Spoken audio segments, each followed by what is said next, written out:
Hello বন্ধুরা, আসসালামু আলাইকুম। সবাই ভালো আছেন আশা করি। আজকে এই ভিডিওতে আমরা দেখব আসলে আমাদের ডিজাইন মেনুর ভিতরে যে থিম এবং কালার, ফন্ট এবং ওয়াটারমার্ক সহ একটা পেজের কালার চেঞ্জ করা এবং পেজের বাহিরে বিভিন্ন ধরনের বর্ডার কীভাবে দিতে হয় এবং কীভাবে আমরা বিভিন্ন ধরনের বর্ডার দিতে পারি।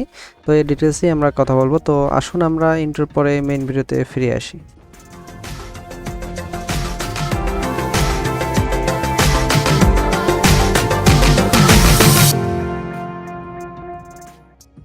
প্রিয় বন্ধুরা, এখনও যারা আমাদের চ্যানেলটি সাবস্ক্রাইব করেনি অবশ্যই চ্যানেলটি সাবস্ক্রাইব করে নেবেন এবং পাশে থাকা বেল আইকনটি বাজিয়ে দেবেন, তাহলে সবার আগে সবার প্রথমে আপনার নোটিফিকেশন আমাদের ভিডিওর চলে যাবে।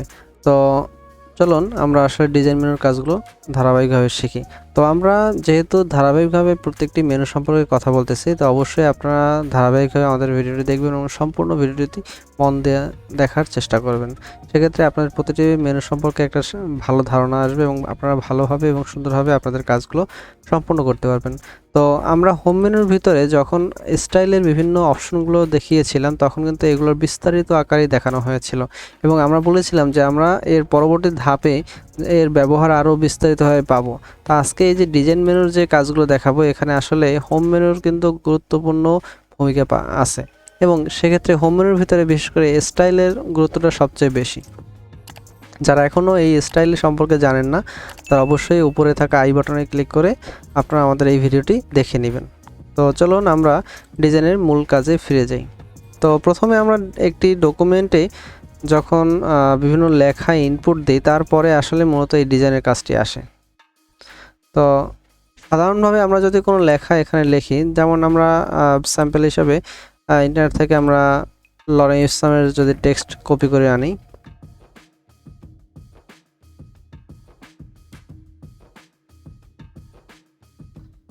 আমরা এখানে কিছু টেক্সট কপি করে আনলাম। এখানে আমরা আরও কয়েকটি হেডলাইন বানানোর জন্য কিছু অংশ তৈরি করে নেই।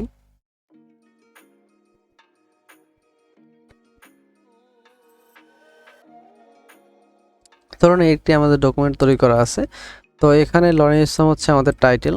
তো এখানে আমরা একে টাইটেল হিসেবে যদি না দেওয়া থাকে সেক্ষেত্রে আমরা এখানে এগুলো সিলেক্ট করে বা যে কোনো জায়গায় ক্লিক করে যতই আমরা এই জায়গা থেকে থিম চেঞ্জ করি, আসলে থিম হচ্ছে এমন একটা জিনিস যেটা হচ্ছে আমাদের লেখার আকার আকৃতি চেঞ্জ করে কিন্তু তার স্টাইলের উপর ভিত্তি করে।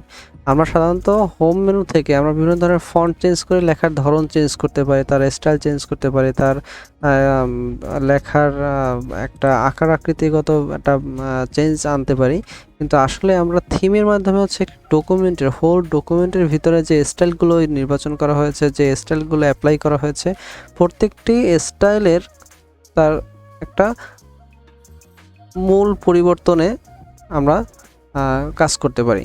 সেক্ষেত্রে এখানে আমরা যে টেক্সট ইউজ করতেছি, এখানে টেক্সটের উপরে যখনই আমরা সাধারণভাবে ডিজাইন মেনুতে গিয়ে বিভিন্ন ধরনের থিম অ্যাপ্লাই করার চেষ্টা করবো, আসলে তেমন কোনো বেশি পরিবর্তন দেখা যাচ্ছে না।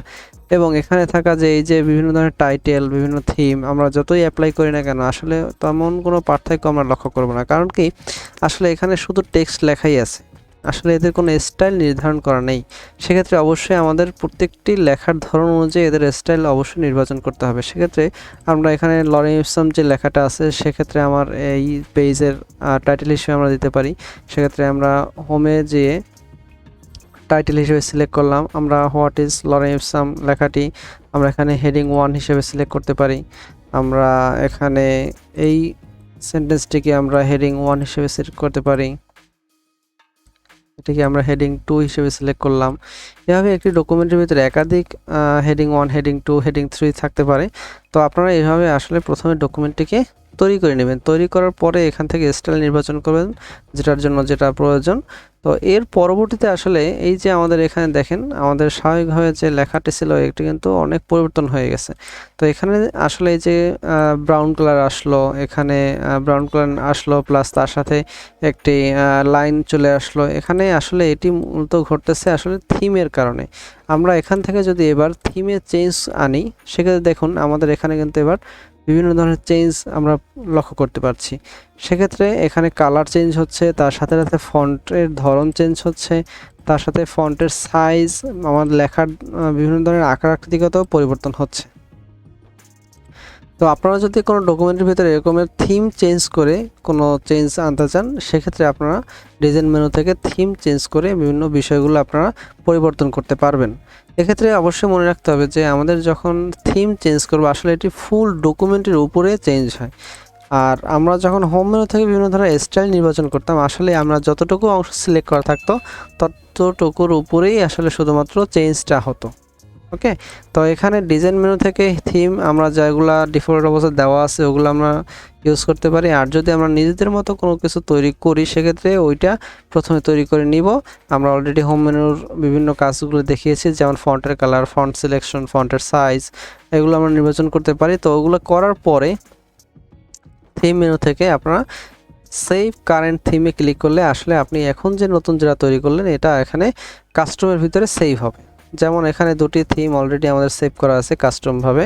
তো এখানে এই যে নতুন দুটি আছে এর সাথে আরও একটি যোগ হবে। আপনাদের সাধারণত দেখা যায় যে আপনার কাস্টম যদি না করা থাকে সেক্ষেত্রে এই ফিল্ডটি খালিও থাকতে পারে, কারণ ডিফল্ট অবস্থায় যেগুলো দেওয়া থাকে এগুলো আসলে এই যে অফিস যে ট্যাব আছে এই ট্যাবটার আন্ডারে বা গ্রুপের আন্ডারে শো করে।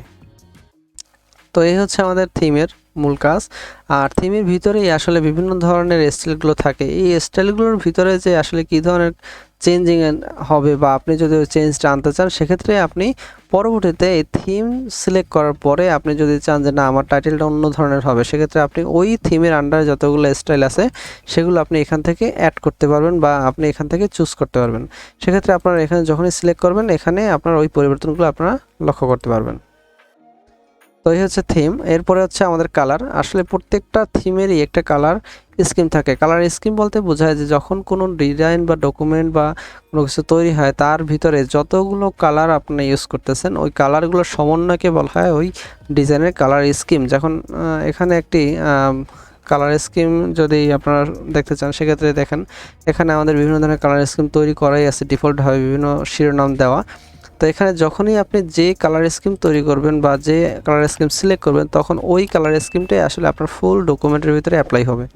তো ওই ডকুমেন্টটা যদি আপনি কোনো চেঞ্জ করতে চান কালারগত, সেখানে অবশ্যই আপনি এই কালার স্কিম থেকে খুব সহজেই কালারগুলো চেঞ্জ করতে পারবেন। এছাড়াও আপনারা যদি কাস্টমাইজ কালারে চলে যান, সেক্ষেত্রে এখানে বিভিন্ন ধরনের কালার দিয়ে আপনি সিলেক্ট করতে পারবেন। ধারাবাহিকভাবে এগুলো পরিবর্তনও করা যাবে এবং আপনি নিজের নামেও আবার এখানে কাস্টম সেভ করতে পারবেন।